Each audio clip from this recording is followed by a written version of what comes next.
예, 점심 식사들 잘 하셨습니까?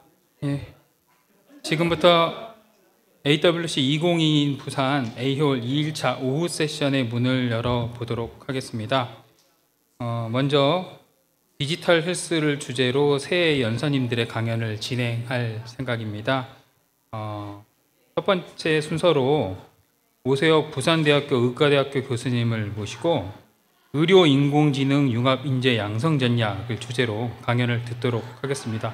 오세혁 교수님은 의료 분야에서 인공지능 활용과 발전을 위해서 의료인과 공학인 간의 상호 이해와 협력, 교육과정을 어떻게 이해할 것인지 이런 부분에 대해서 굉장히 활동을 활발히 해주시는 분이시고요. 예, 많은 연구하신 분이니까 좋은 말씀 충분히 들을 수 있었으면 좋겠습니다. 네, 그럼 부탁드리겠습니다. 고맙습니다. 전달력을 높이기 위해서 무대에서는 마스크를 벗고 해주셔도 괜찮을 것 같습니다. 네. 네. 예, 반갑습니다. 저는 부산대학교 의과대학의 연구과학장을 맡고 있는 오세혁입니다. 사실 이 미팅을 처음 어레인지 하실 때는 인공지능에 대한 이야기를 하자고 해서 어레인지 사업단을 같이 운영하고 있는 상황이라서 수락을 했고, 근데 나중에 보니까 디지털 헬스케어라고 이름이 좀 바뀌어 있어서 조금 의아하긴 했는데, 그래서 제가 처음 이렇게 초대받을 때는 하여튼 인공지능에 대한 이야기를 하자고 해서 주제 자체는 좀 인공지능에 대한 이야기가 많고, 그리고 또 제가 또 이야기를 하게 된 이유 중에 하나는 인공지능 그 자체보다는 인공지능에 관련된 인력을 어떻게 좀 육성을 하면 우리 특히 그중에 의료 인공지능 파트의 저변을 확대할 수 있을까 하는 그런 고민을 하면서 이제 발표를 하게 됐습니다. 그래서 이제 직접적인 계기는 저희 부산대학교 의과대학에서 주도를 해가지고 의료 인공지능 인력 양성에 대해서 보건복지부로부터 이제 사업단이 선정되면서 조금 더 직접적인 계기가 됐고, 그리고 사실 저희 단장님은 부산대학교 의과대학교 이제 최병관 교수님이 단장님이신데, 원래는 또 그분이 또 학교로 돼 있었는데 피치 못할 사정이 있어서 이제 저하고 같이 했기 때문에 이제 제가 좀 말씀을 드리게 되었습니다. 그래서 이제 주요 내용은 의료 인공지능 파트에 있어서 어떻게 이제 융합 인재를 양성해 볼 것인가에 대한 게 저희 오늘 주제입니다.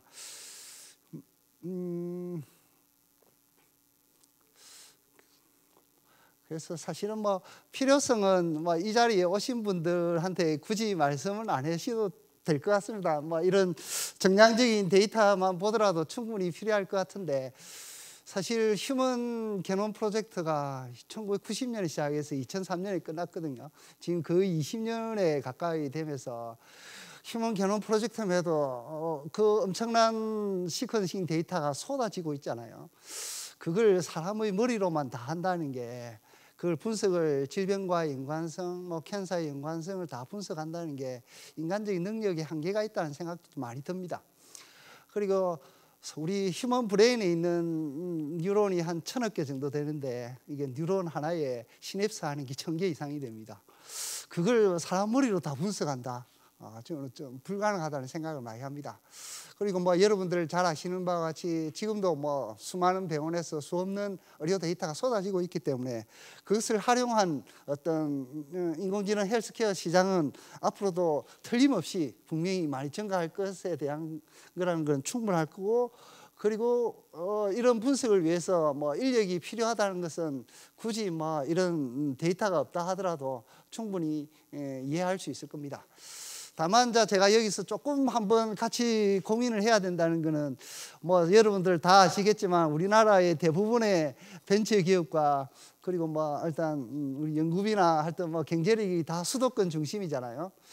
거의 모든 연구 사업이라든지 이런 게 다 수도권 중심인데, 이제 수도권을 좀 벗어나서 국가 전체적으로 이게 성장해야 될 가능성은 저는 많이 있다고 생각하고, 특히 우리 동남권 부울경 지역에는 의료 인력도 많고 인프라도 많고 충분한 여건이 되어 있습니다. 수도권을 제외하고는 제일 많은 의료 인프라를 가지고 있는 게 우리 동양권이라서, 그래서 부울경이 잘 합친다면 수도권에 버금가는 그런 이렇게 의료 산업, 바이오 헬스케어 산업을 만들 수 있다는 그런 생각을 하고 있습니다. 그래서 조금 불경이 좀 잘 연합해서 갈 수 있기를 기대하면서 이런 사업도 뭐 진행되기를 바랍니다. 그래서 이제 이게 의료인공지능, 의료인공지능 이제 융합인재는 조금 이따 말씀드릴 건데, 이제 의료인공지능에서 다루는 이제 여러 가지 토픽 분야가 있을 겁니다.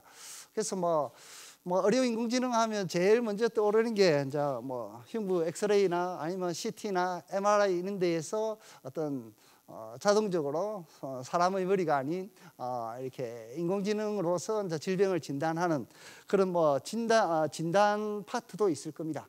그렇지만 이거 말고도 의료기기를 개발하는 공학 분야에서도 많이 활용될 수 있습니다. 그래서 뭐 심전도라든지 뇌파라든지 그런 의료기기를 개발하는데도 많이 활용될 수 있을 뿐만 아니라 우리나라 전체의 이제 의료 빅데이터를 분석하고 그걸 바탕으로 뭐 새로운 보건 정책이라든지 전략을 세우는데도 충분한 이게 활용될 수 있습니다. 그리고 제가 여기는 또는 적지를 못했는데 신약 개발에도 많이 활용되고 있습니다. 새로운 바이오마커를 발굴한다든지 또는 어떤 신약의 타겟을 이렇게 발굴할 때, 사실 뭐 저희 세대 같은 분들은 이제 주로 케미칼 또는 라이브러리 스크리닝 상당히 많이 했습니다. 라이브러리 뭐 10,000종, 20,000종 이런 라이브러리 스크리닝을 했는데 그것도 뭐 어떤 랩에 어떤 라이브러리 가지고 있느냐에 따라서 다 특성이 다른데, 이제 최근 들어서는 라이브러리의 구조가 다 데이터베이스화가 되면서 그거하고 이제 어떤 분자 구조하고 연결시킬 수 있는 거를 인공지능을 통해서 찾는다는 그런 게 시도되면서 제가 여기는 적지를 못했지만은 하여튼 신약 개발에게도 활용이 될 수 있습니다. 비하인드 스토리를 말씀드리면 사실 신약 개발도 늘 했는데 넣었었습니다. 근데 이제 저희들 약학대학에서 뭐 어떻게 하는 과정 중에 좀 문제가 있어서 빠지게 된 게 상당히 아쉽게 생각을 합니다.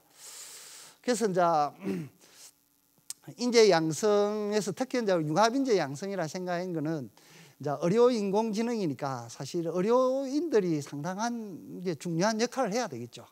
그래서 이제 의학 계열의 인재 양성도 꼭 필요하지만은 의학 계열 말고도 이제 우리 실제로 인공지능을 다루는 정보컴퓨터공학부에 있는 교수님들, 또 다른 또 공대에 있는 교수님들이 같이 할 수 있는, 함께 할 수 있는 그런 교육 시스템이 좀 만들어졌으면 좋겠다.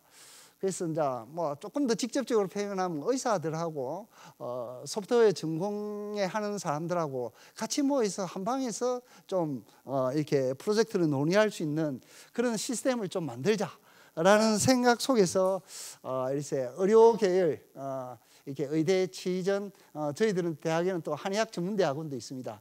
그래서 아주 활발하게 한의 분야를 의료 인공지능을 만들겠다는 교수님이 계셔서 이렇게 간호대학까지 쳐서 의료 계열 대학하고 공대 계열 대학의 교수님들이 합쳐서 이제 이런 융합 인재 양성을 한번 짜보자라는 그런 생각을 했고, 그게 이제 학부 과정 그리고 대학원 과정을 통틀어서 한번 만들어 보자.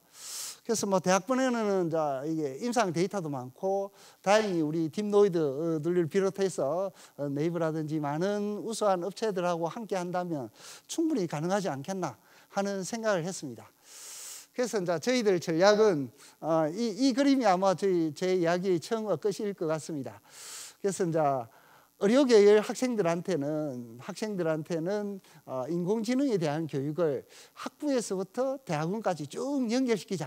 그래서 뭐 의과에서부터 박사과정까지 인공지능에 대한 교육을 하고, 또 공학 계열 이렇게 컴퓨터 소프트웨어를 하는 학생들한테는 학사부터 이렇게 대학원까지 의료에 대한 교육을 좀 시켜주자. 그래서 초기에는 이렇게 가다가 나중에 후반부에 가면 실제로 이제 기업체하고 대학병원의 그런 많은 데이터를 이용해서 함께하는 산학행정 프로젝트를 실제로 한번 해보자라는 뭐 그런 생각이었습니다. 그래서 이제 이게 그냥 대학이니까 막 그냥 이게 비교과 과정으로 한다면은 또 학생들이 나중에 지나고 나서 어떤 뭐 이런 자격증이라든지 이런 수료증이 없으면 또 문제가 있으니까, 그래서 이제 학습사 연계 과정이라는 모형을 이용하자. 그래서 이제 저희들 생각은 사실은 이 학습사 인계 과정이니까 의과 시절부터 대학원 모두를 다 포함하기를 원했었는데 이때 이게 규정의 문제에 좀 봉착을 했었습니다. 이게 학습사 인계 과정이라는 게 뭐 저희들 의과대학은 이때까지 해본 적도 없고 사실 해본 적도 없고 저희들 처음 의과대학 취전 한의전에 도입하는 그런 과정이었고 이게 원래 취지가 학사 졸업하는 학생들을 조금이라도 많이 대학원생에 진학시키고 그걸 효율화시키고 그러면서 이게 과정을 좀 단축시키는 게 이수 기간을 단축시키는 게 원래 목적이었습니다. 그래서 학부 과정은 원래 보통은 4년이었는데 그걸 뭐 3년 반이라든지 또 뭐 석사 과정이 2년인데 1년 반이라든지 그런 식으로 좀 단축시키면서 학생들한테 어드밴티지를 주자 하는 게 원래 취지였습니다. 근데 이 학석사 인계 과정을 저희 의료인공에 적용을 시켜서 도입하려 하다 보니까 이제 제일 문제점이 이게 들어온 지, 그러니까 입학한 지 적어도 2년이 지나야 됩니다. 그래서 4학기를 이수한 사람만 들어올 수 있기 때문에 의과 과정 학생들이 제외된 게 저희한테는 상당히 뼈아픈 과정이었고, 그러니까 부산대 전체 학습사 인계 과정에 룰을 맞춰야 되니까 뭐 하여튼 그런 문제가 있었고, 그래서 이제 그리고 취전 한의전 같은 경우에는 이미 이분들은 학습사 통합 과정에 들어가 있기 때문에 학습사 인계 과정이 안 맞다는 그런 것 때문에 사실 현재로는 제외되어 있습니다. 뭐 지금 규정 개정을 막 진행하고 있지만은 하여튼 뭐 기본적인 학습사 인계 과정을 통해서 이제 학부생들부터 이렇게 어려운 인공지능에 대한 교육을 시키고 싶었습니다. 이게 학습사 인계 과정이래 가지고 뭐 엄청나게 부담을 많이 주는 과정은 아닙니다. 여기 보시다시피 대학원에 어려운인공지능 대학원에 교과목 6학점, 그러니까 2과목만 들으면 된다 하는 그런 거예요. 그래서 사실 뭐 이렇게 2과목만 들어주면 장학금을 엄청나게 주는데 1년 장학금을 거의 뭐 다 주는데도 다 주면은 충분히 뭐 부담이 되지만은 그래도 이렇게 어떤 메리트가 있지 않을까 싶어서 이제 진행하게 됐는데, 뭐 융합 과정에 이게 학습사 인계 과정을 이수하기 위해서는 사실은 2과목만 들으면 됩니다.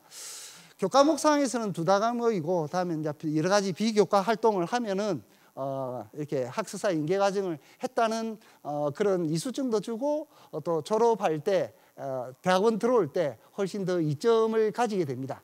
그리고 이제 뭐 의과 대학생들한테는 해당이 잘 안 되겠지만은 일반 공과대학 학생들한테는 학사 기간 이수 기간 단축을 할 수 있도록 6개월 이상, 적어도 1년에 해당하는 그런 이수 기간 단축이라는 그런 혜택이 있어서 가능하지 않을까 하는 그런 생각을 했었습니다. 이게 이제 학습사 인계 과정이었고, 대학원 과정은 조금 더 복잡합니다.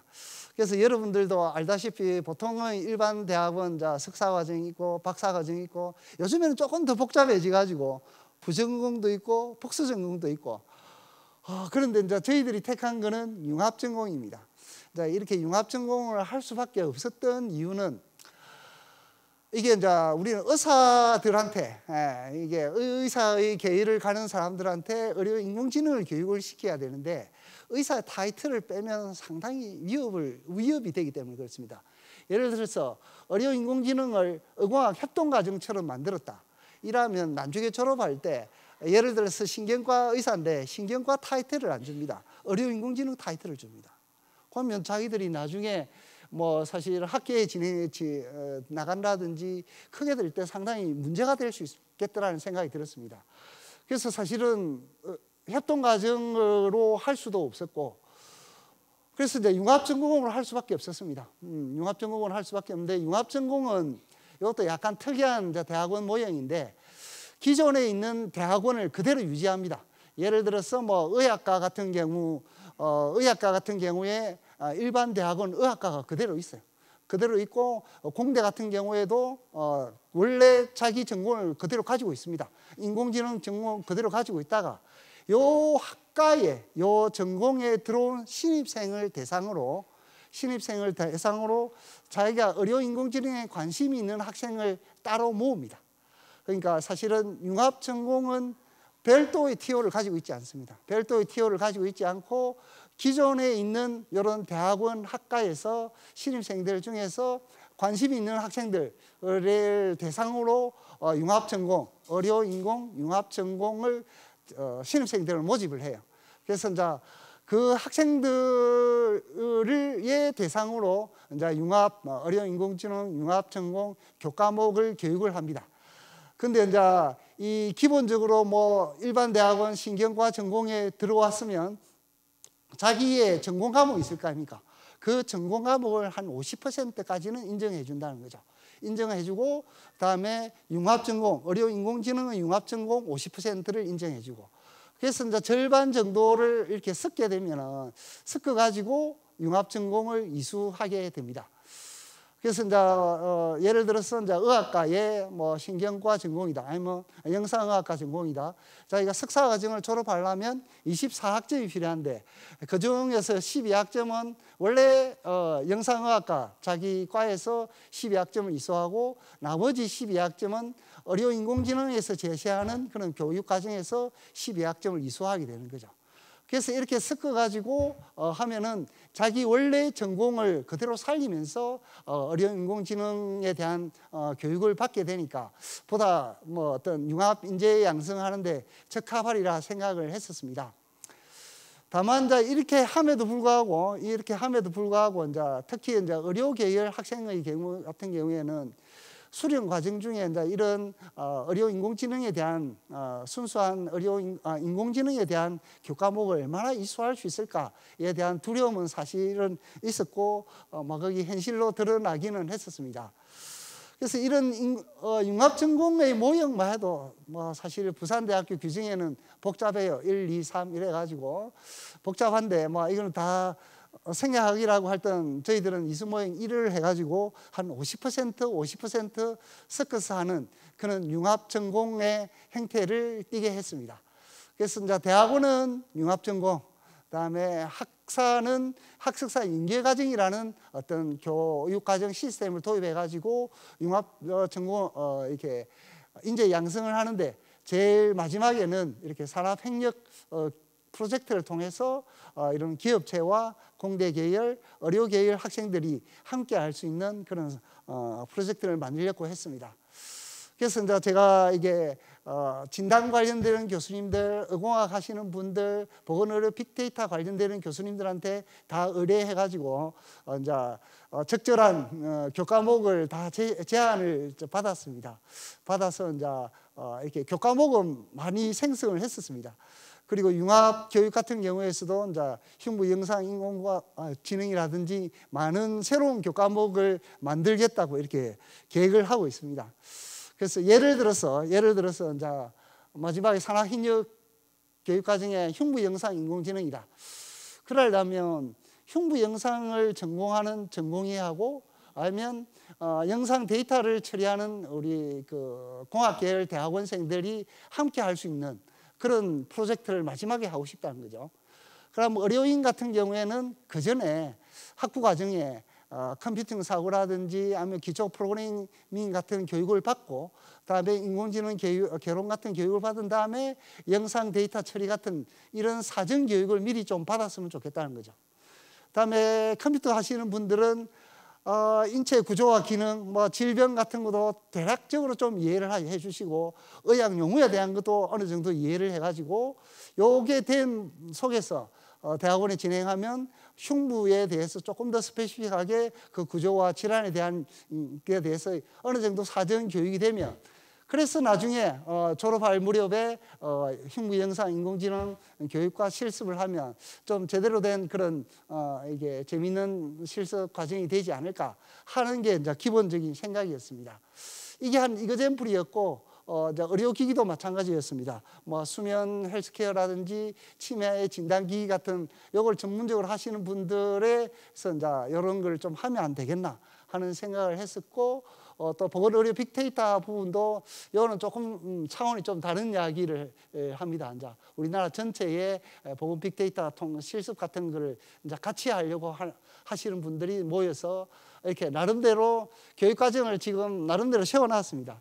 그래서 이제 저희들은 1년에 6개씩 올해부터 시작됐는데 1년에 6개씩 해가지고 3년간 적어도 18개는 이렇게 개발하자 하는 생각이고, 이런 게 이제 기업체하고 같이 가는 게 어떻겠노? 하는 게 이게 이제 기본적인 우리 교과 과목이 교과 과정이고, 비교과 과정으로서는 이제 뭐 콜로퀴움이라든지 해커톤 대회 같은 것도 함께 하자. 그래서 이제 교수님들이 관심은 상당히 많습니다. 의과대학에 있는 교수님이라든지 지휘전 많은 교수님들이 사실 관심이 많고, 정보생명공학대 교수님들도 이거 하는 거에 대해서는 상당히 이제 동의를 하셔서 많은 교수님들이 뭐 이렇게 함께는 하고는 있습니다. 그리고 뭐 대학병원에 뭐 이런 그것도 이게 임상 데이터도 많이 있고, 이제 기업들도 많이 하겠다는 의지는 있고, 이게 이제 실제로 이렇게 구슬을 만들어야 되는 지금 시점에 와 있습니다. 그래서 이제 이번 학기에 학습사 연계 과정하고 대학원 과정을 실제로 모집을 했습니다. 모집을 했는데 대학원 과정생들은 충분히 좀 많이 들어왔습니다. 저희들이 원래 10명 정도를 하려는데 뭐 11분 정도 모집을 했고, 그다음에 이제 학습사 연계 과정이 생각보다 좀 힘들었습니다. 저희들이 뭐 1년에 한 뭐 5, 600만 원 정도의 이제 장학금을 주면서도 한댔는데 이게 목표 정원에서 한 절반 정도밖에 모집을 못해서 약간 걱정을 하고 있습니다. 그래서 이러한 교육과정 운영을 위해서 이제 학사위원회하고 교육과정위원회를 했고, 저희들 각 대학마다 책임위원을 두고서 이제 학사위원회를 구성해서 이제 행정적인 측면은 이 학사위원회를 통해서 다 할 거고, 나머지 교육과정위원회는 이제 부산대학에 있는 인공지능융합센터를 중심으로 교육 자료라든지 교육과정 자체는 이제 이렇게 준비를 해 갈 겁니다. 그래서 뭐 여러 가지 학생 유치하고 관리하고 지원하는 전략은 나름대로 많이 세우긴 세웠는데, 그리고 뭐 수업이 그냥 딱딱한 어떤 전달 방식을 지나서 아까 말씀드렸던 대로 실제로 이제 대학병원에 있는 자료를 만지면서 하는 게 훨씬 더 이제 도움이 될 거라는 생각을 했습니다. 뭐 졸업 이후에도 나름대로의 관리 체계를 가지려고 했습니다.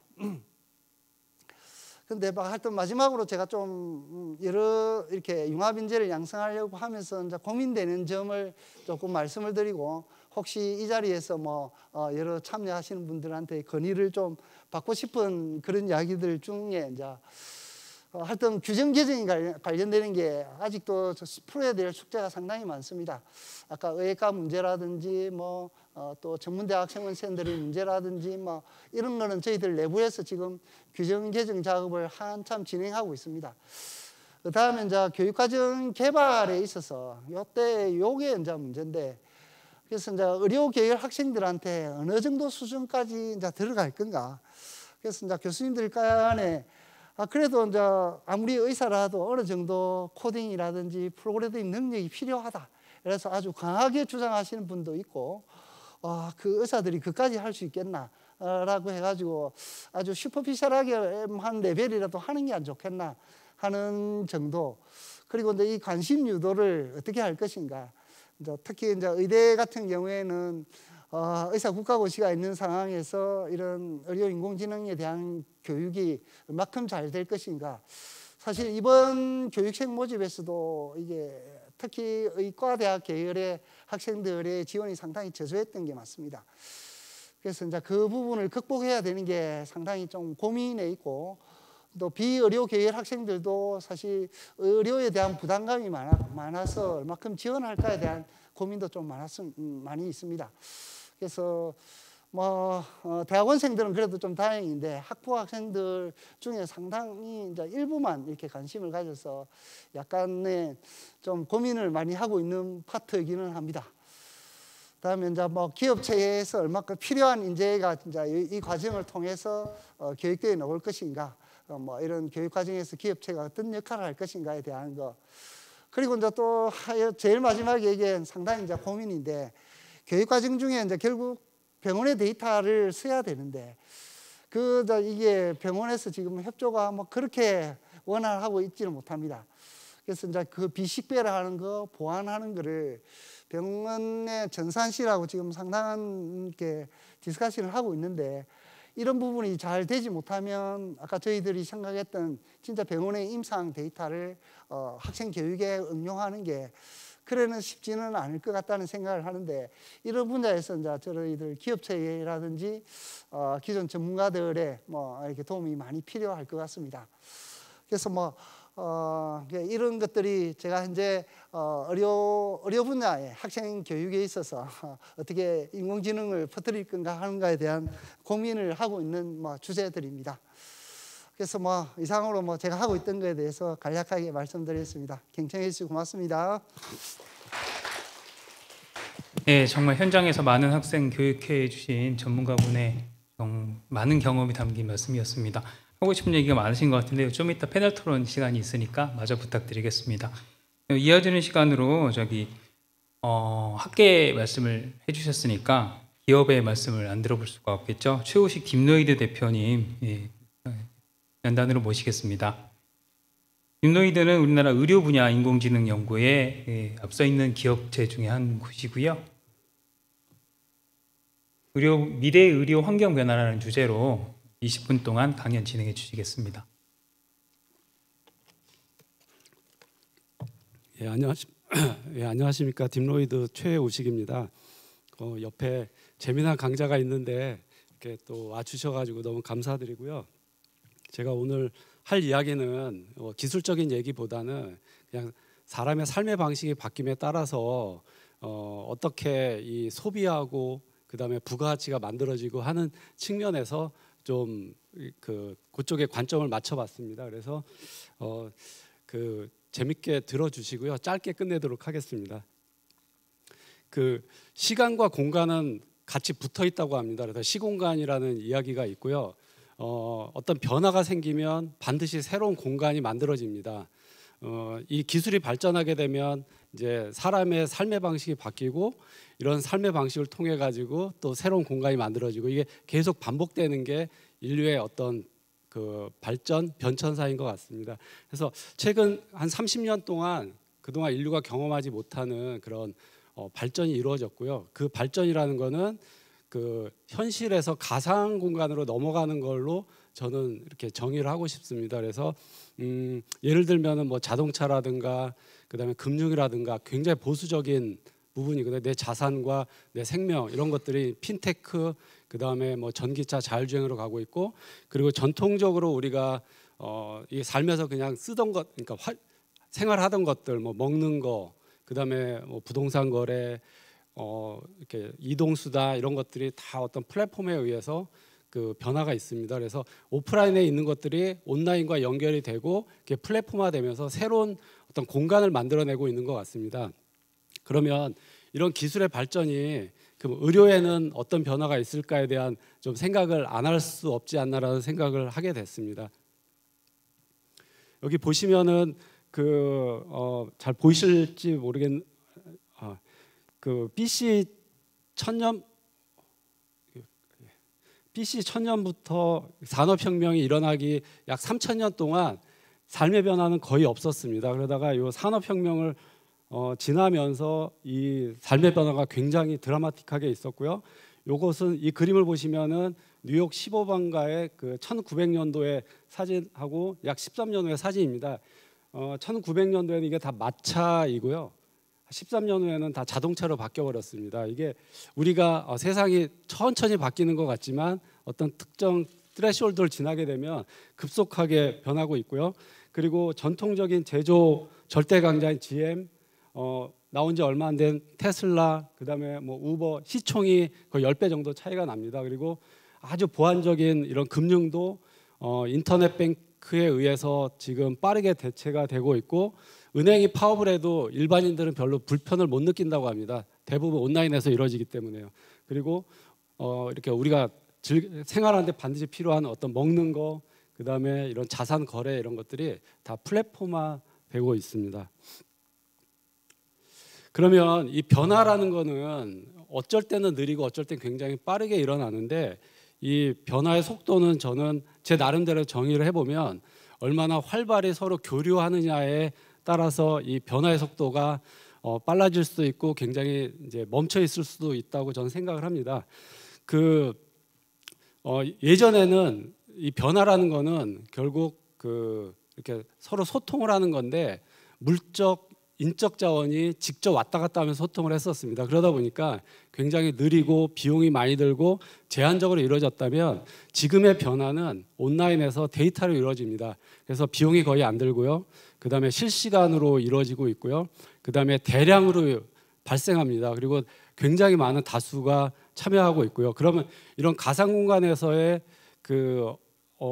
굉장히 이 활발한 어떤 교류가 세상의 변화를 빠르게 하지 않나라고 저는 생각을 합니다. 그래서 기술이 변하게 되면은, 기술이 발전하게 되면은 비용이 낮아지고 그 다음에 쉽게 쓸 수 있으니까 많은 이제 사용자들이 늘어나고요. 사용자가 늘어나면 데이터가 늘어나고 이게 다시 기술 발전의 어떤 계기가 되고요. 이걸 통해서 다시 사용자가 늘어나고 이런 선순환 구조로 갈 수밖에 없습니다. 그래서 앞으로는 우리가 10년이면 강산이 바뀐다고 했는데 저는 한 3년이면 강산이 바뀌지 않을까 이렇게 생각을 하게 되었습니다. 그래서 그러면 의료는 굉장히 아날로그적이고 도제식으로 되고 있는데 이런 의료 서비스의 어떤 소비라든가 범위가 저는 반드시 바뀔 수밖에 없다. 그것이 새로운 공간에서, 그러니까 항상 새로운 변화는 새로운 공간에서 이루어졌습니다. 그래서 저는 공간 측면에서 좀 이렇게 봤고요. 그러면 이런 IT 그다음에 이런 빅데이터 이런 기술들이 그러면 의료에서 어떤 변화를 촉발할지에 대해서 좀 간단하게 보도록 하겠습니다. 그냥 저희 같이 공학을 하는 사람들은 이렇게 버전을 하는 걸 버저닝하는 걸 되게 좋아합니다. 그래서 그냥 저희 관점에서 봤을 때는 이제 헬스케어 1.0은 이제 공중보건, 2.0은 이제 질병치료, 3.0은 이제 기대수명 연장, 그러니까 예방 쪽으로 저희는 보고 있고요. 이 예방이라는 거는 예방을 하려면 결국 검진을 해야 되고 검진을 하다 보면은 필연적으로 데이터로 하게 됩니다. 그래서 미래 의료는 결국 빅데이터, 의료 빅데이터이고 이 의료 빅데이터를 전문으로 연구하는, 그러니까 의사이지만 환자를 대면하지 않고 그냥 뒤에서 의료 데이터를 가지고 어떤 예방 이런 정밀 의료하는 그런 분야가 앞으로 각광받지 않을까 생각을 합니다. 이렇게 될 수밖에 없는 거는 고령화로 인해서 의료비가 굉장히 가파르게 늘어나고요. 그다음에 이런 기술들 그리고 이제 팬데믹 같은 우리가 원하지 않아도 계속 새로운 질환이 오고 이걸 통해서 이제 자연스럽게 비대면이 될 수밖에 없는 그러다 보니까 이렇게 비대면 하다 보면 결국 디지털로 전환이 되고 해서 이제 고령이기 때문에 만성 질환이라든가 비대면 등등등등 해서 이제 이런 헬스케어 3.0이 촉발될 수밖에 없지 않나라고 좀 생각을 하게 됐습니다. 그리고 이제 이 국제 이제 의료 트렌드에 보면 저희가 관심 있는 이제 빅데이터 그다음에 비대면 이렇게 선정을 했고요. 그리고 이제 피포 메디슨 이게 이제 그냥 프리시전 메디슨이라고 보시면 되고요. 의료 정밀, 그러니까 데이터 기반의 정밀 의료가 이제 이게 2000년 중반에 이런 개념이 나왔고 초반에는 너무 이렇게 좀 뜬구름 잡는 식의 이야기라고 사람들이 생각을 했는데 기술의 발전과 그다음에 어떤 데이터 의료 서비스에 대한 접근성이 좋아지면서 굉장히 구체화되고 있는 분야가 이 피포 메디슨이라고 보시면 될 것 같습니다. 그래서 이런 앞에 말씀드렸던 기술 그다음에 어떤 삶의 방식이 바뀌면서 의료 서비스도 병원에서 집중 관리하는 병원 중심에서 환자 중심으로 저는 이동할 수밖에 없다라고 생각이 되고요. 그래서 이런 피포 메디슨 그다음에 이제 이런 걸 통한 이런 어떤 정밀 의료와 빅데이터, AI 등이 이렇게 섞이면서 개인화, 탈중앙화가 가속될 거라고 생각이 됩니다.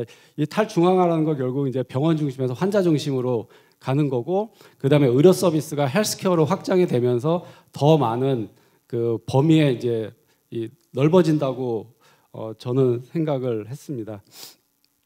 그러면 제가 공간을 계속 말씀드렸는데 이런 여러 가지 환경이 바뀌면 이것을 기존의 어떤 공간에서 하는 게 아니고 새로운 공간을 정의하고 그 공간에서 서로 이제 이런 것들이 좀 구체화되지 않나라고 생각을 합니다. 그래서 이 어떤 오프라인의 그 집중 관리의 어떤 병원 중심에서 이게 가정으로 확대되게 되면 비대면이 반드시 따라와야 되고 그다음에 그걸 통해서 여러 의료 데이터나 라이프 로그 데이터들이 적절히 이렇게 만날 수 있는 제3의 공간이 필요하게 될 거라고 저는 보고 있고요. 이게 뭐 예전에는 이제 비대면이었지만 저는 메타버스가 이런 부분을 대신하지 않을까라는 생각을 좀 했습니다. 그래서 그냥 단순하게 1차원적으로 의사와 환자가 뭐 이렇게 카메라를 통해서 보는 게 아니고 다양한 뭐 EMR도 가상 공간에 있고 팍스도 가상 공간에 있고 그다음에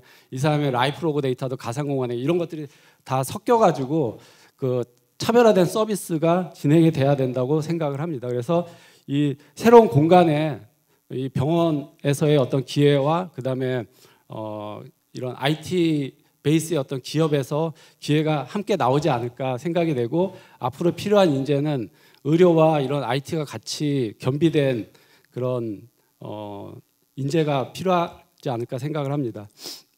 그러면 이제 메타버스에 대해서 간략히 좀 한번 보고 넘어가도록 하겠습니다. 메타버스는 뭐 많이 들어보셔서 아실 것 같은데 가상 초월과 우주의 어떤 합성어이고요. 이게 이제 처음으로 메타버스라는 이야기가 나온 것은 이 스노우 크러쉬라는 이제 소설에서 이 용어가 나왔습니다. 이게 거창하게 우리가 메타버스 하면은 거창하게 들릴 수 있는데 이미 현실에 우리가 많이 쓰고 있습니다. 그래서 메타버스의 정의는 이제 이 증강현실, 우리가 포켓몬이 이제 대표적인 뭐 증강현실 이용한 게임일 수가 있고요. 그다음에 라이프 로깅, 이 와치라든가 이런 어떤 그 디바이스를 통해서 내 이 활동 정보가 이제 가상 공간에 올라가는 것도 하나의 그 메타버스 안에 들어가고요. 그다음 미러, 이거는 이제 지도 서비스, 뭐 구글맵이나 이런 네이버, 카카오 맵에 내 위치가 매핑되고 하는 것들도 하나의 메타버스 범주에 들어갑니다. 그리고 이제 가상현실, 가상과 현실이 같이 막 섞여 있는 뭐 VR 이런 것들이 통틀어서 메타버스라고 이렇게 정의를 한다고 합니다. 그래서 다 이미 경험, 조각조각 경험 우리가 하고 있고 이미 기술적으로는 뭐 거의 완벽하게 구현되는 분야가라고 저는 생각을 합니다. 제가 공간에 대한 이야기를 계속 드렸는데요. 90년도까지는 인터넷이라는 거는 이제 국방이나 소수 연구기관만 사용했던 그런 폐쇄적인 네트워크였습니다. 그래서 90년도에는 그냥 비즈니스는 다 오프라인에 있었습니다. 그래서 예전에는 지표면에 사람들이 공간을 만들기 시작을 했고요. 도시가 만들어지면서 위로 올라갔습니다. 그래서 이렇게 뭐 몇 층짜리 이런 건물이 나왔고 그게 더 복잡해지면서 지하 공간을 활용하게 됐습니다. 그래서 지하철 같은 것들, 지하로 어떤 케이블이 간다던가 뭐 하수도가 간다던가 그랬다면 2000년도에 들어서면서 인터넷이라는 게 이제 대중화됐고요. 그걸 통해서 포탈들이 나왔습니다. 그래서 이제 뭐 이런 뭐 우리나라로 치면 이제 기업으로 치면 네이버나 뭐 다음 같은 회사, 그 다음에 이게 이제 더 기술적으로 확장이 되면서 스마트폰에서 구현이 되기 시작을 했고요. 그게 이제 SNS입니다. SNS. 그래서 뭐 페이스북이라든가 뭐 트위터라든가 이런 메신저 같은 것들, 뭐 대표적인 게 이제 카카오죠. 카카오가 한 14, 5년 만에 이렇게 어마어마한 회사가 될 수 있었던 거는 이런 새로운 공간에서 선점을 했기 때문에라고 저는 생각을 합니다. 그러면 이제 앞으로 20년도 이후에는 무엇일까라고 보면 저는 제 3의 공간인 메타버스, 가상 공간이라고 저는 이렇게 나름대로 생각을 하게 됐습니다. 그러면 이제 기술적으로 보게 되면은 그 초기의 인터넷은 웹 1.0입니다. 그러니까 텍스트 기반의 HTML로 해서 마우스 이렇게 클릭하게 되면 다음 문서로 넘어가는 거. 그리고 이제 웹 2.0 같은 경우에는 이제 이 모바일에서 주로 이제 이 서비스를 이용하게 됐고요. 그 UI UX로는 이제 멀티미디어, 뭐 동영상이라든가 음악이라든가 뭐 이런 사진이라든가 이제 이런 것들이 될 거고요. 그다음에 이제 메타버스는 확장 현실입니다. 앞에서 말씀드렸던 뭐 증강, 뭐 라이프 로고 등등등 이런 것들이 다 들어가 있는 이제 확장 현실인데 가장 큰 차이점은 뭐냐면 다 중앙 집중화되어 있는 거고요. 이 메타버스 그러니까 웹3 같은 경우에는 이게 탈중앙화입니다. 그래서 예를 들면 페이스북이 돈을 어마어마하게 버는데 페이스북이 돈을 버는 거는 사람들이 내 사진과 내 이야기를 올려놓고 그걸 통해서 이제 광고를 붙여가지고 기업이 상당히 많은 돈을 벌게 됐고요. 근데 거기에 이바지한 나는 이제 아무것도 없는 거죠. 그래서 그건 좀 불합리하지 않냐 해가지고 나온 게 이제 웹3고요. 내가 참여를 하고 내가 참여한 만큼 거기서 나도 수익을 나눠 갖는 플랫폼 기업과 내가 수익을 나눠 갖는 그게 바로 저는 웹3 정신이라고 좀 생각을 하고 있습니다. 그래서 이 웹3 쪽에 비즈니스를 선점하는 기업들이 앞으로 20년, 30년간 또 세상을 이렇게 바꿔가지 않을까 생각이 되고요. 의료도 분명히 이 안에서 뭔가가 나와야지 되지 않을까라고 생각을 하게 됐습니다. 이건 뭐 그 가상현실에 대한 그냥 간단한 동영상인데요. 시간이 많이 없는 관계로 이거는 넘어가도록 하겠습니다. 그리고 이제 그럼 메타버스에서 그러면 구체적으로 이 헬스케어를 어떻게 할 수 있냐? 저는 디지털 트윈 또는 메디컬 트윈이라고 보고 있고요. 이 디지털 트윈이 이제 이 개념은 나온 지는 되게 오래됐는데 이거에 대해서 정의를 한 거는 2002년도에 그 마이클 그리브스 박사님이 이제 디지털 트윈이라고 처음 얘기했고 이건 제조 현장에서 나왔습니다. 그래서 항공기 엔진을 개발하는데 이것을 이렇게 실제 다 만들어 가지고 테스트하고 그러니까 시뮬레이션하고 뭐 하게 되면 많은 비용이 들어가니까 이 항공기 엔진의 다이나믹스 그러니까 역학적인 것들을 이제 수학적으로 이렇게 모델을 만들어 가지고 거기서 시뮬레이션을 하고 그 내용을 다시 현실에 반영하고 이게 이제 그 디지털 트윈의 어떤 그 철학이라고 저는 생각을 하고 있고요. 아폴로 이 우주선 아폴로 13호인가 아마 이게 이 디지털 트윈을 활용해서 이 달나라 갔던 그 우주선이 문제가 생겼을 때 잘 귀환할 수 있는 좋은 어떤 사례였다고 저는 본 적이 있습니다. 그래서 이게 이제 디지털 트윈이라는 게 앞으로 이 메타버스 안에서 의료 쪽에 잘 적용될 분야가 아닐까 좀 생각을 해봤고요. 뭐 정의는 되게 다양하게 내리고 있는 것 같습니다. 그리고 이제 기술적으로는 이미 디지털 트윈은 성숙되어 있다, 이미 다 되어 있다. 이걸 잘 통합하고 그다음에 규제라든가 여러 가지 그 인식만 전환이 되면은 당장이라도 올 수 있는 미래가 아니고 현실이라고 저는 생각을 하고 있고요. 뭐 마켓 사이즈를 보면 굉장히 빠르게 성장하고 있다 이렇게 보고 있습니다. 그러면 이제 이 시장을 좀 이렇게 쪼개서 보게 되면은 헬스케어는 얼마 안 됩니다. 근데 이게 왜 얼마 안 되냐면 헬스케어에 이 디지털 트윈을 도입한 게 근래입니다. 그래서 제조 쪽에는 이미 오래전부터 도입이 됐기 때문에 시장이 크지만 헬스케어는 최근에서야 이런 메디컬 트윈이라는 그 개념으로 들어와서 아주 얼리하기 때문에 이제 이게 작은 거고요. 앞으로 이 분야가 굉장히 커질 수밖에 없다. 왜 그러냐면 고령화되고 있고 의료비가 상당히 많이 지출되고 있고 아파서 오는 것보다는 미리 예방을 하게 되면 의료비 지출도 줄어들고 그다음에 삶의 질도 좋아지기 때문에 이쪽으로 상당히 많은 시장이 저는 창출될 거라고 생각을 하고 있습니다. 그래서 뭐 디지털 트윈에는 이런 기술적인 단계가 있고요. 뭐 모사, 관제, 모의, 연합, 뭐 자율이 있는데 이건 그냥 넘어가도록 하겠습니다. 그래서 이제 그럼 메디컬 트윈에서는 그러면 구체적으로 뭐냐? 디지털 트윈은 그냥 의료에서 이제 메디컬 트윈이라고 이렇게 부르는 것 같고요. 인체 모델에 대한 그러니까 인체 내 장기라든가 뭐 이런 것들 이런 뭐 3D 프린팅이라든가 바이오 프린팅 뭐 이런 것들이 될 수가 있을 것 같고요. 그다음에 의료기기 의료기기라 하면 예전에는 하드웨어 위주였다면 이제 이게 범위가 넓어져서 의료용 소프트웨어, AI 소프트웨어라든가 이런 것들도 일종의 이제 의료기기 범주에 들어가고 있고요. 그다음에 이제 병원을 운영하려면 병원에는 많은 사람과 자원과 이런 것들이 복잡하게 돌아가는데 병원을 잘 통제하게 되면 여기서도 상당히 많은 비용 세이브라든가 부가치를 만들어낼 수가 있습니다. 그래서 메디컬 트윈에서는 인체에 대한 거, 그다음에 이제 의료 기기에 대한 거, 그다음에 병원 운영에 대한 것들을 이렇게 나눠서 적용해 볼 수 있는 분야가 아닌가 생각이 되고요. 이 부분은 규제나 뭐 인증 인허가가 있다면 이 부분도 마찬가지. 근데 이 병원에 대한 디지털 트윈은 뭐 바로 가능하지 않을까라고 생각이 됩니다. 그래서 이 모사, 관제, 모의, 뭐 연합, 자율 이제 이런 것들을 병원에서의 환자, 의료기기 병원에다가 이렇게 한번 매핑을 해봤고요. 이거는 이제 저희가 그냥 간단하게 생각을 한 거고 이제 의료인 병원 입장에서 생각을 해보면 이걸 굉장히 세분화할 수 있지 않을까 생각이 됩니다.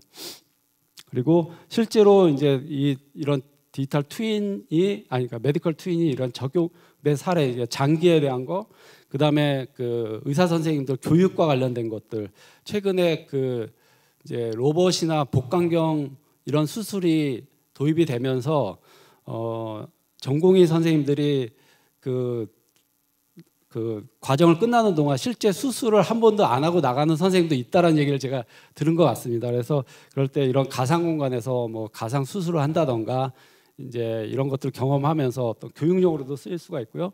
그다음에 이제 병원 운영 뭐 이런 대시보드 같은데 병원의 간호사, 그다음에 의료기기 뭐 등등등등 이제 이런 것들이 어떻게 효율적으로 운영되는지에 대한 것들을 하는 그 사례가 있습니다.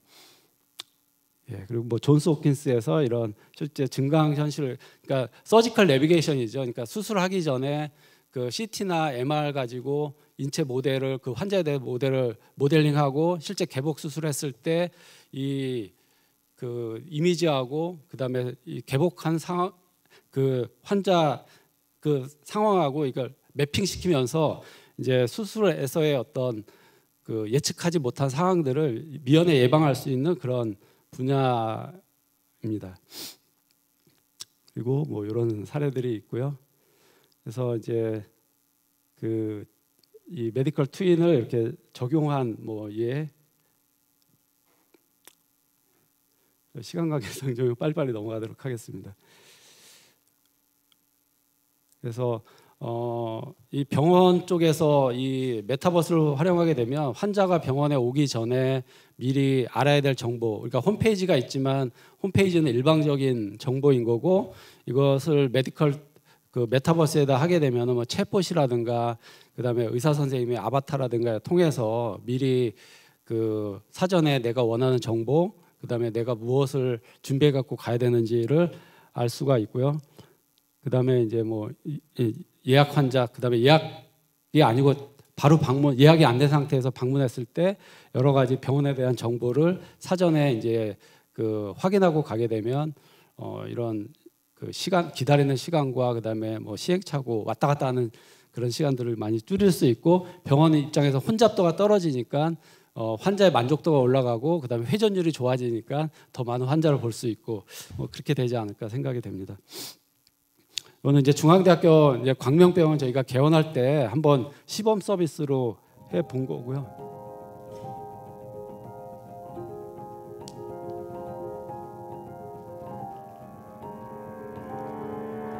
중앙대학교 광명병원에 오신 것을 환영합니다.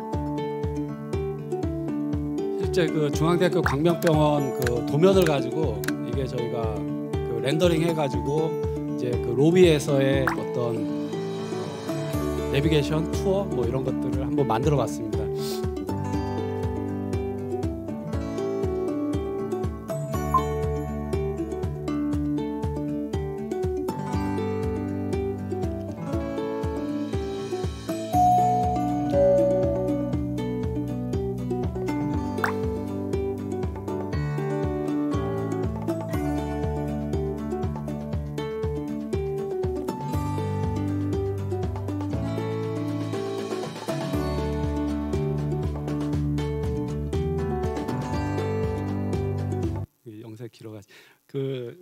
그러니까 내가 병원에 가기 전에 미리 어디에서 접수를 해야 되고, 진료 당일의 동선을 미리 체험하겠습니다. 진료 시간을 확인해 주세요. 컨트롤러에 돌출된 방향키를 전방으로 밀면 전진합니다. 검지로 방아쇠를 당기면 클릭이 됩니다. 동영상을 좀 촬영해 본 거고요. 그래서 이걸 이렇게 컨트롤 가지고 이렇게 가상모의 투어도 가능합니다. 코로나19 문진표를 작성합니다. 4가지 문항을 체크하시고 확인을 눌러주세요. 빨간색 화살표를 따라 체열실로 이동하세요.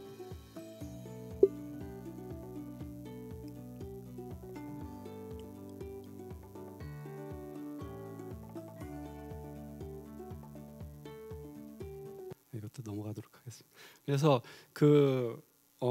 모든 병원이 홈페이지가 있듯이 앞으로 뭐 3년 또는 뭐 그 안에라도 병원들이 가상 공간에 자기 병원의 어떤 정보를 제공한다던가 뭐 미리 가서 예약해야 될 것들을 가상 공간에서 예약을 하고, 그리고 내가 갔을 때 로비에서 어떤 동선을 움직여야 되고 뭐 하는 내용들을 미리 체험하고 가면 훨씬 더 이제 그 병원 가면 되게 시장 같이 복잡하잖아요. 이제 그런 것들을 줄일 수 있는 그런 예인 것 같고요. 그래서 이 메타버스 안에는 뭐 피포 메디슨, 그다음에 이런 헬스케어, 그다음에 뭐 등등등등 이런 것들이 다 앞에서 제가 새로운 공간이 우리가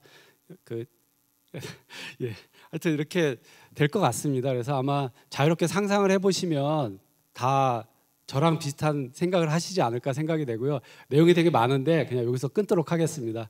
예, 감사합니다. 예, 메타버스와 의료 혁신에 대해서 많은 고민을 해주신 게 정말 엿보이는데요. 좀 더 듣고 싶지만 시간 관계상 아쉽습니다. 다음은 의료 현장의 말씀을 한번 들어봤으면 좋겠습니다. 김영애 부산대학교 병원 의생명연구 원장님 모시겠습니다.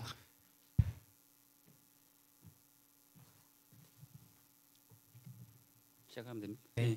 안녕하세요. 저는 부산대학교 병원의 의생명원장으로 있고 현재 그 AI 인사이트 벤처를 만들어서 같이 운영을 하고 있습니다. 그리고 현재 저희가 명지 쪽에 스마트 병원을 이제 추진하는 과정에서 앞에 우리 최 대표님 말씀 주셨던 뭐 여러 가지 최근에 스마트 병원에 대한 어떤 트렌드에 대한 내용들이 저도 굉장히 재밌게 들었습니다. 오늘 제가 말씀드릴 내용은 이런 내용들이었고요. 데이터 이게 슬라이드가 바뀌지 않은 것 같은데 제가 두 번째 슬라이드를 드렸는데 지금 그래요. 내용이 완전히 좀 축소될 텐데 제가 슬라이드를 2번 드렸었거든요. 그 내용은 뭐 사실은 뭐 큰 내용 중에 일부 뭐 수정된 내용이 있지만 보시는 대로 말씀을 드릴 거고, 이제 의료에 대해서 이제 아시는 분도 있고 모르시는 분도 계셔서 제가 말씀을 드리면 의료는 굉장히 이제 그 규모 큽니다. 뭐 제약 산업을 포함해서 의료 서비스를 포함하면 1경까지 올라가는 그런 굉장히 큰 사업인데 현재 우리나라가 가지고 있는 시장 점유율이 1.5%. 우리가 보통 생각하는 뭐 다른 자동차나 반도체에 비하면 현저하게 낮다. 그래서 앞으로 이 부분의 육성이 굉장히 필요하다는 것이 이제 국가의 전략이고, 그래서 뭐 우리 보통 말하는 국가의 큰 이제 육성해야 되는 분야로 이제 선정이 되어 있고요. 근데 사실은 의료에 대해서 말씀을 드리면 굉장히 어렵습니다. 보시는 대로 보통 R&D를 하고 제품화시키면 팔면 되는데 의료의 가장 큰 특징 중에 하나는 이 규제가 굉장히 많고 인허가 그리고 임상시험 그리고 나중에 보면 이제 클리니컬 어플리케이션 할 때는 보험이란 또 제도가 있습니다. 그래서 이런 것들을 다 경험하셔야 되는데 실제 이제 제조업에 종사하시다가 의료 쪽 관련된 업무를 하시는데 이거를 이해하는데 몇 년이 걸리더라고요. 그래서 우리 뭐 시관계자분들하고도 이야기를 해보면 굉장히 복잡하고 어렵고, 또 뒤에 말씀드리겠습니다. 이것이 이제 맞물려 돌아가다 보니까 생태계를 갖춰야만 움직일 수 있는 그런 산업이 굉장한 특성이 있습니다. 그래서 이제 보통 말해서 과거부터 이제 중개 연구를 해야 된다. 그래서 보통 이제 연구 개발하고 넘어가는 과정에서 대부분의 많은 기업들이 다 그 실패를 하니까 이런 부분이 굉장히 조심을 해야 되고, 그 대표적으로 그 신작과 관련되어 있는 부분들이 시간이 굉장히 많이 걸리고 있다는 것을 말씀을 드릴 수 있고, 이제 이런 것들을 최근에 극복하기 위해서 제시되고 있는 거가 임상 의사를 육성해야 된다. 임상 의과학자입니다. 그래서 보통 병원에서 진료만 보는 의사가 아니고 실제 리서치에 참여하고 창업까지 요청을 하는데 저는 개인적으로 창업 엄청 힘듭니다. 저도 굉장히 힘들고 그 창업까지 요청하기에는 좀 힘들지만 뭐 할 수 있다면 창업까지 가는 게 굉장히 좋을 거는 같은데 근데 앞에 우리 그 오세혁 교수님도 말씀 주셨지만 MD가 의과학자가 되는 게 쉬우냐 아니면 그 PhD가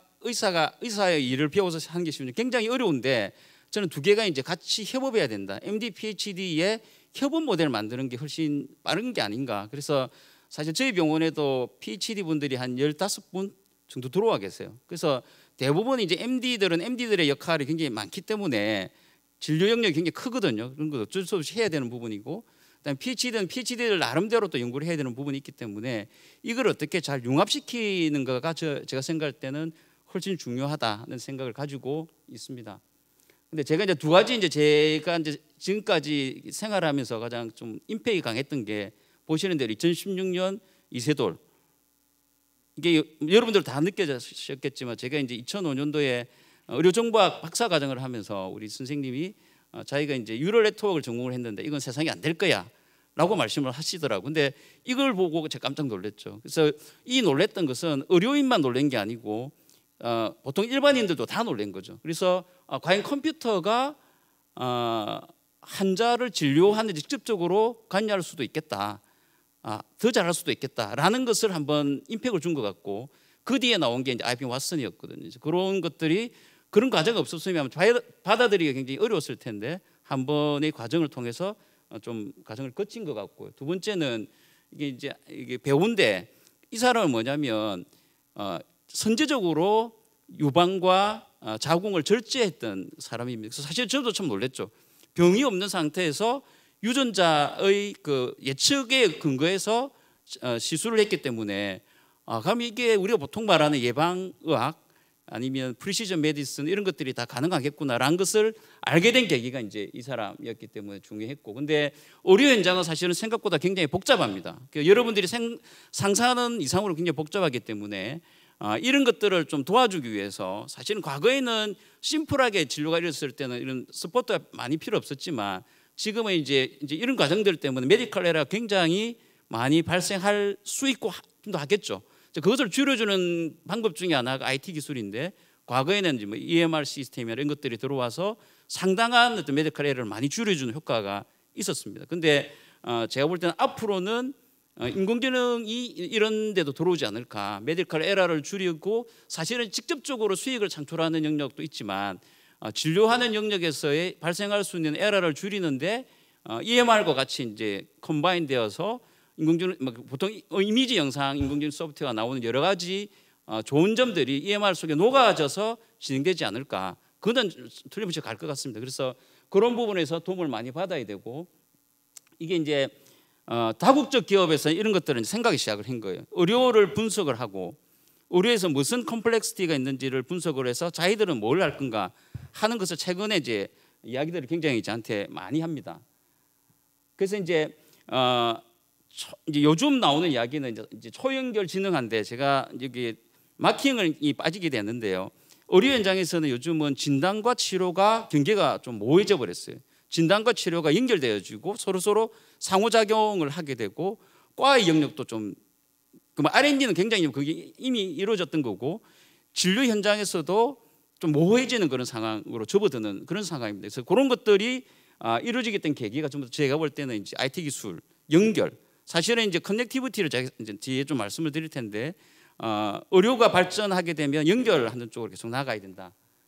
그래서 이제 4차 산업혁명 앞에 말씀 주셨습니다만은 많은 사람들이 의료의 혁신을 이루게 혁신적인 것은 의료에 있다고 말씀 주시는데 처음에는 저는 의료기관이 혁신을 받고 뭔가 발전을 많이 할 거로 생각을 했는데 사실 외부 기업들이 훨씬 의료기관들보다 열심히 하더라고요. 그래서 이제 실제 그거의 열매들도 지금 제가 보면 바깥에 있는 뭐 기존의 제약이나 IT 이런 기업들이 4차 산업과 관련되어 있는 열매를 따지 않을까. 사실 한편으로는 좀 걱정되는 측면이 있지만 그런 생각을 하게 되었고요. 이런 슬라이드가 제가 다 뺐었는데 그래 이제 이거는 제가 생각했던 제 나름대로 이거 한 5년 전에 생각했던 겁니다. 기존에는 이제 보통 말하는 증상을 기반으로 하다가 그 다음에는 이제 통계 에비던스 베이스드로 가다가 요즘에 이제 정밀의료, 인공지능 기반으로 틀림없이 갈 거는 같습니다. 근데 뒤에도 나오겠지만 좀 문제는 뭐냐면 이게 과연 돈이 되느냐, 개발한 사람들한테. 이거는 다음번의 이야기고, 실제 의료 현장에서는 좀 전에 말씀드렸던 메디컬 에러를 줄인다든지 효율성을 높인다든지 이런 측면에서는 굉장한 도움을 줄 수 있을 것으로 생각을 하고, 이제 이거는 제가 다른 데서 이제 가져온 슬라이드인데요. 그 데이터를 빅데이터 시키고, 인공지능이라는 것은 이것의 가치를 높이기 위해서 인공지능을 개발을 하면 실제 의료 현장에 쓰여지는 것은 예측과 맞춤의 형태로 최적화된다. 이 과정이 제가 나름대로 인공지능을 AI에 공부를 하면서 가졌던 기본 컨셉이었습니다. 그래서 이런 것들이 현재 이루어지고 있다 말씀을 드리고, 그래서 좀 더 쉽게 말을 하면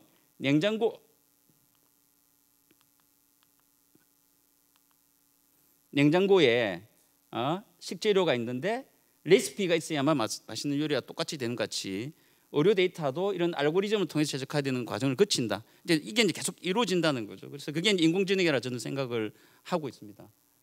그래서 이것은 제가 이제 찾았던 논문 중에 좀 재밌는 게 뭐냐면은 과거에도 우리 보통 말하는 익스퍼트 시스템이나 리스크 칼큘레이션은 여러 가지 인공지능까지는 안 가더라도 그 머신러닝에 관련된 그 프로그램들이 굉장히 많았었는데 과거에 많은 데이터를 쓰다가 최근으로서는 데이터를 많이 쓰지 않고 사람과 상관없이 진행되는 프로그램들이 굉장히 많이 개발되기 때문에 앞으로 이런 것들이 많이 들어올 것 같고요. 근데 이게 의료 현장에 들어오면 이것도 마찬가지입니다. 제가 이 자료를 받은 게 저 이제 진단검사학과 검사 쪽인데 20년 전이었습니다. 그러니까 그때는 이게 인공지능인지 몰랐죠. 랩 데이터를 가져와서 랩에서 효율성을 높이는 이런 것들을 했었는데, 그러니까 의료에도 20년 전에 이제 인공지능을 쓰고 있었다. 그리고 사실은 룰 베이스나 리그레이션이나 굉장히 다양한 프로그램들을 EM 안에 꽉 차고 있습니다. 그러니까 이전에 없었던 것은 아닌데 지금 효율성을 굉장히 많이 높이고 있다. 그러니까 이것은 이 슬라이드를 가져온 것은 우리 의료에서 FDA에서 처음으로 인공지능 소프트웨어 인허가 받은 거가 그 뒤로 어마무시한 그런 인공지능 소프트웨어에 대한 인허가가 있었고 국내에서도 많이 이루어지고 있습니다. 그다음에 이제 당뇨병과 관련돼 있는 것들도 제가 이제 계속 이제 말씀드리는 게 뭐냐면 의료에서 여러 가지 영역들이 파괴가 이제 일어난다고 제가 계속 말씀드립니다. 그리고 그런 것들이 의료 현장에 임팩트를 주는데 여러 가지 이제 그 역할들을 할 것이다. 당뇨병을 진단하는 데 있어서도 진단과 치료, 모니터링하는 거가 하나로 묶여져 버린 거죠. 지금은 옛날 같으면 당뇨는 진단을 하고 약은 어떻게 하고 이렇게 떨어져 있었던 거가 하나로 움직이기 시작을 했다. 그리고 이제 스마트 얼러트에 가서 ICU를 이런 ICU를 외국에서는 이미 많이 하고 있는 거죠. 그래서 우리는 중앙 집중 중환자실 같으면 의사가 아니면 간호사가 붙어서 하는 그런 ICU를 생각하는데 이게 다 그 인터페이스가 잘 되면 중앙에서 모니터링 하더라도 충분히 더 효율적으로 할 수 있고 그런 데이터들은 지금 차고 넘치는 거죠. 그래서 이런 식의 의료가 될 거고 보통은 심장에 이제 어택 오는 것도 사진을 모니터링할 수 있는 것은 이미 다 개발되어서 사용할 수 있는 수준이고 여기서 이제 그 플루이드 라인을 통해서 보통 말하는 그 신생아한테서 감염이 생길 때는 조기에 인터벤션 하지 않으면 사망할 수 있으니까 조금 더 조기에 인터벤션 할 수 있는 여러 가지 개발들이 생겼고 이미지는 앞에 말씀드렸던 대로 굉장히 이미 많이 사용하고 있고 최근 들어서는 EMR 안으로 많이 들어가는 것 같습니다. 그래서 우리가 이제 신기술이 개발이 되면 신기술이 개발될 때 굉장히 스포트를 많이 받습니다. 앞에 최 대표님 보여주신 메타버스 같이 올라갔다가 어느 정도 이게 머추레이션 되는 과정을 거쳐서 의료 안으로 들어오게 되거든요. 근데 저희 경험은 1990년도에 PCR이라는 새로운 기술이 나왔어요.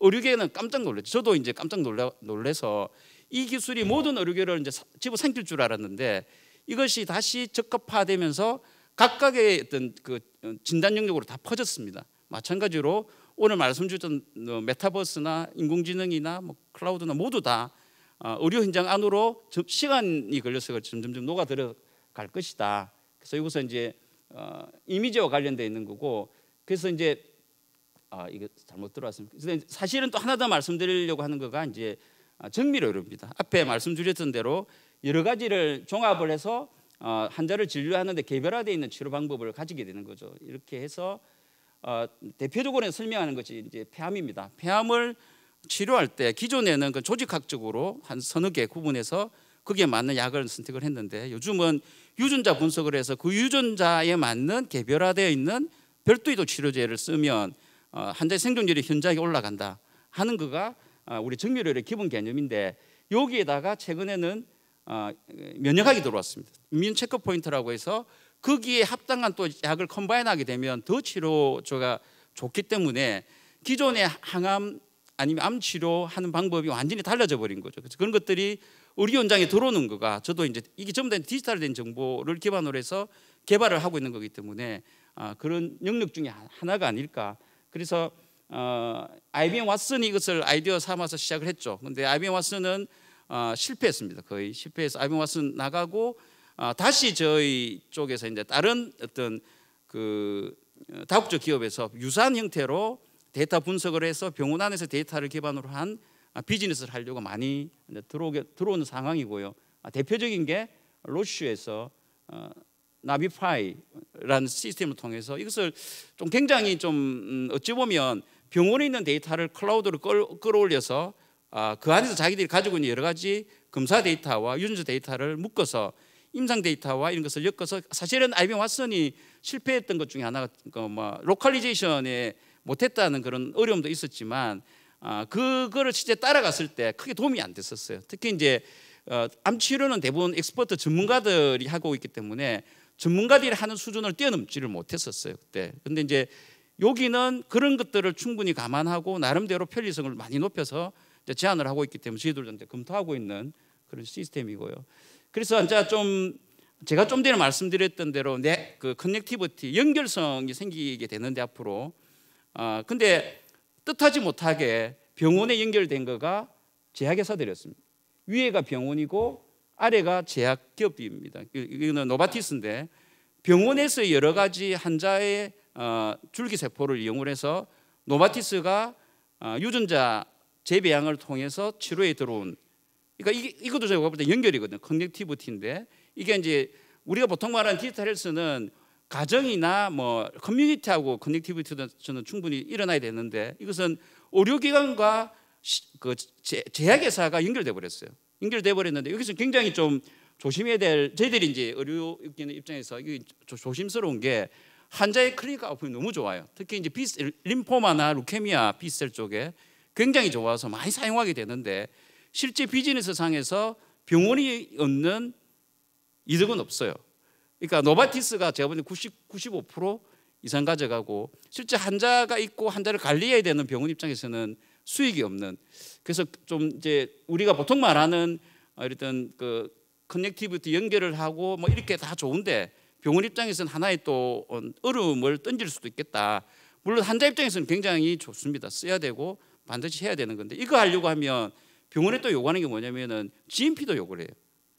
사실은 병원에서 GMP 한다는 것은 옛날에 상상을 못 했거든요. 근데 점점점 병원에서 세포를 이렇게 추출을 하고 처리하는 과정에서 기존에 우리가 그 골수 환자들 치료했던 수준이 아니고 GMP에서 처리를 해야 되는 요구를 하고 있기 때문에 병원에서 이제 고민들이 많은 거죠. 이거 어떻게 해야 될지 하는 그런 고민들이 굉장히 많지만 이거는 연결을 하고 있다.